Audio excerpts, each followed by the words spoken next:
Bharatiya Janata party द्वारा जिस प्रत्याशी का नाम जो है सूची में शामिल किया गया है उसको हम सभी ने अस्वीकार किया था, तो मैं भारतीय जनता पार्टी से मेरे द्वारा जो है नामांकन फॉर्म आज लिया गया है। जिस प्रकार मध्य प्रदेश में 4-5 सीटों को बदला गया है, उसी तर्ज पर छत्तीसगढ़ में भी इन सीटों में बदलाव बिल्कुल संभव है। यह जो मेरे द्वारा कदम आगे बढ़ाया गया है, ये कभी पीछे नहीं हटेगा। एक कांग्रेस का कार्यकर्ता जो धोखे से भाजपा की टिकट पा गया है, उसके विरुद्ध चुनाव लड़ेगा। पूरी भारतीय जनता पार्टी के कार्यकर्ताओं की भावनाओं के अनुरूप ही मेरे द्वारा ये कदम उठाया गया है। नौकरी से तो रिटायरमेंट हो ही गए हैं। कार्यकाल उनका 2008 में लोगों ने देखा हुआ है। अब राजनीति से रिटायरमेंट होना बाकी है, तो अहिवारा की जनता उसको बहुत जल्दी रिटायरमेंट कर देगी। खुश है तो फिर खुशी मना ले, छोटा बड़ा केक मंगा ले, संगम में मिलता है बढ़िया केक, संगम में मिलता है बढ़िया केक।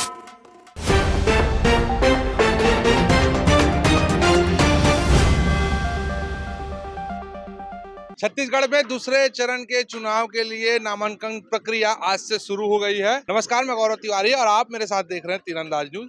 हम इस वक्त दुर्ग जिले के कलेक्टर परिसर में हैं, जहां लड़ने वाले जो प्रत्याशी हैं, चुनाव लड़ने वाले जो प्रत्याशी हैं, आज वो अपना नामांकन दाखिल करने आएंगे। और पुलिस द्वारा पूरे तरह से बैरिकेड करके सुरक्षा व्यवस्था को लेकर बैरिकेडिंग कर दी गई है। और जैसा कि आप देख रहे हैं कि जगह जगह पर पुलिस तैनात है, पुलिस के सिपाही तैनात है और लोगों का आना जाना लगा हुआ है। सुरक्षा व्यवस्था के हिसाब से बैरिकेडिंग भी कर दी गई है, किसको कहां से जाना है, किसको कहां से आना गया है, सबको चिन्हांकित किया गया है। सुरक्षा के कड़े इंतजाम यहाँ पे किए गए हैं।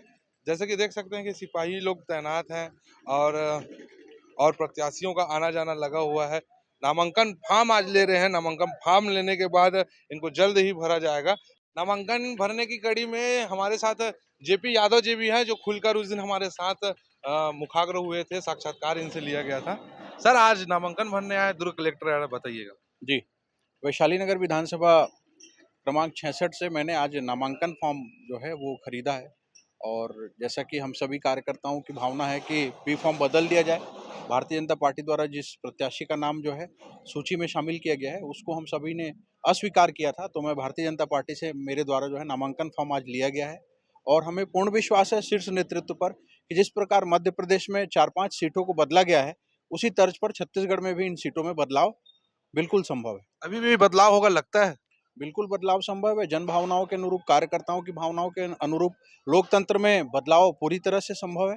और पहले भी बदलाव हुए हैं। पाटन में बदलाव हुआ था, दुर्ग शहर में बदलाव हुआ था और मध्य प्रदेश में देश के कई जगहों पर बदलाव हुए हैं। तो बदलाव बिल्कुल संभव है, पहले भी हुआ है, आगे भी होने की पूरी संभावना है। निर्दलीय लड़ेंगे, नहीं होता है तो?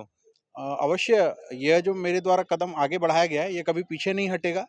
और इस बार भारतीय जनता पार्टी का एक कार्यकर्ता, एक कांग्रेस का कार्यकर्ता जो धोखे से भाजपा की टिकट पा गया है, उसके विरुद्ध चुनाव लड़ेगा और अंततः जीत जो है, चाहे मैं निर्दलीय लड़ूं तब भी भारतीय जनता पार्टी ही यहाँ जीतेगी। पार्टी के लोग आपके साथ हैं? पूरी भारतीय जनता पार्टी के कार्यकर्ताओं की भावनाओं के अनुरूप ही मेरे द्वारा यह कदम उठाया गया है। इससे यह स्पष्ट होता है कि सारे लोगों का समर्थन मुझे प्राप्त है। 25 साल से रिकेश सिंह जी राजनीति कर रहे हैं। वो बोलते हैं कि मेरे को 25 साल हो गया जनता के बीच में सेवा करते हुए। आप क्या उद्देश्य से लड़ना चाह रहे हो? अगर वो 25 साल से राजनीति कर रहे हैं तो 16 साल से मैं सेवा कर रहा हूँ। सेवा जो है राजनीति पर भारी पड़ेगी। तो ये थे जयप्रकाश यादव जी, जिनको आप सुन रहे थे। ये बी फॉर्म का इंतजार कर रहे हैं और जैसे अगर बी फॉर्म के समय भी अगर टिकट नहीं बदलता है तो निर्दलीय लड़ेंगे, जैसे कि बता रहे हैं। अहिवारा विधानसभा के प्रत्याशी निर्मल कोसरे जी यहाँ पे आए हुए हैं अपना नामांकन दाखिल करने के लिए। आइए हम इनसे चुनावी चर्चा करते हैं। तो निर्मल कोसरे जी से चुनावी चर्चा करते हैं। जी सर, आज यहाँ आए थे, नामांकन फॉर्म लेने आए थे, भरने आए थे? सबसे पहले तो आप लोग को नवरात्रि की बहुत बहुत बधाई एवं शुभकामनाएं देता हूं। नवरात्रि का महापर्व न केवल छत्तीसगढ़ में, पूरे देश में हर्षोल्लास के साथ मनाया जाता है। कालरात्रि जी का आज महापर्व है और इस अवसर में आज चूंकि हमारे जिले के लिए आज नामांकन की प्रक्रिया शुरुआत हुई, उसी कड़ी में मैंने भी आज नामांकन फॉर्म लेने के लिए, चूंकि मैं अपने विधानसभा क्षेत्र चिखली जा रहा था, तो मैंने सोचा यहाँ से आवेदन लेते हुए चलूं। महापौर, उसके बाद विधायक लड़ने का मौका किस रूप में देखते हैं? देखिए, कांग्रेस के कारण ही ये संभव हो पाया है कि एक किसान के बेटे और नौजवान को इंडियन नेशनल कांग्रेस पार्टी ने मौका दिया है और मौका देने के साथ साथ भरोसा जताया है। 1998 से छात्र जीवन से मैंने राजनीति शुरुआत किया और छात्र जीवन से आगे बढ़ते हुए चाहे युवा कांग्रेस की राजनीति हो, चाहे ब्लॉक कांग्रेस की राजनीति हो, चाहे जिला संगठन की राजनीति हो, चाहे प्रदेश संगठन की राजनीति हो, सबसे छत्तीसगढ़ का सबसे युवा महापौर इस सेशन में बनने का मुझे अवसर मिला और उसी का नतीजा रहा कि मेरे राजनीतिक गुरु भूपेश बघेल जी ने एक मौका दिया है। मैं विश्वास दिलाता हूं कि प्रचंड बहुमत से हम अहिवारा विधानसभा सीट कांग्रेस की झोली में देंगे। रुद्र कुमार जी यानी दूसरे जगह से लड़ रहे हैं, तो उनका छवि उतना अच्छा नहीं है करके आपको मौका दिया गया है मैनेज करने के लिए कि आप जिता पाएंगे? देखिए, कांग्रेस पार्टी कामों के ऊपर मुहर लगाती है।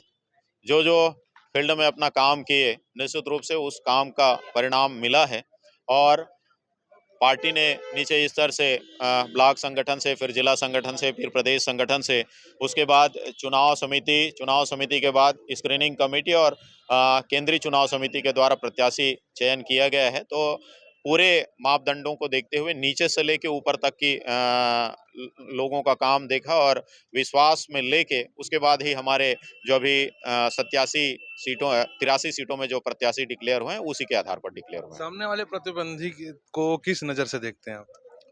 देखिए, नौकरी से तो रिटायरमेंट हो ही गए हैं, कार्यकाल उनका 2008 में लोगों ने देखा हुआ है। अब राजनीति से रिटायरमेंट होना बाकी है, तो अहिवारा की जनता उसको बहुत जल्दी रिटायरमेंट कर देगी। महापौर रहते हुए अभी भी हो आप, ऐसा क्या काम छूट गया जो विधायक बनने के बाद उसको पूरे जोर से तरीके से करोगे? देखिए, भूपेश बघेल जी के नेतृत्व में लगातार विकास के काम हो रहे हैं। जितने भी काम, मैं अहिवारा विधानसभा क्षेत्र की बात करूं तो भिलाई चरोदा में पहले हम लोग पाटन तहसील में जाते थे, भारतीय जनता पार्टी की 15 साल सरकार रही। भिलाई 3 को तहसील बनाने का काम, अहिवारा को तहसील बनाने का काम, नंदनी से लेके जामुल तक टाउनशिप का जो रोड है वो कितने गड्ढे थे आप लोग ही सुर्खियों में रखते थे, उसको बनाने का काम, जामुल में एक महाविद्यालय निर्माण करने का काम, हमारे अहिवारा विधानसभा क्षेत्र में 5-5 स्वामी आत्मानंद अंग्रेजी माध्यम विद्यालय। तो विकास की गति जो है वो निरंतर चलने वाली प्रक्रिया है। स्वास्थ्य के क्षेत्र में, शिक्षा के क्षेत्र में और रोजगार के क्षेत्र में बेहतर प्रदर्शन करेंगे। जो जो कामें लोगों की उम्मीदें हैं उन उम्मीदों में पूरा खरा उतरने का प्रयास करेंगे। आपने सुना अहिवारा विधानसभा के विधायक प्रत्याशी निर्मल कोसरे जी को, जिन्होंने जो छात्र जीवन से ही राजनीति में आ गए हैं और वो चाह रहे हैं कि अगर उनको जनता मौका देती है तो उनके विश्वास पे खरा उतरेंगे। तीरंदाज न्यूज के लिए मैं हूं गौरव तिवारी।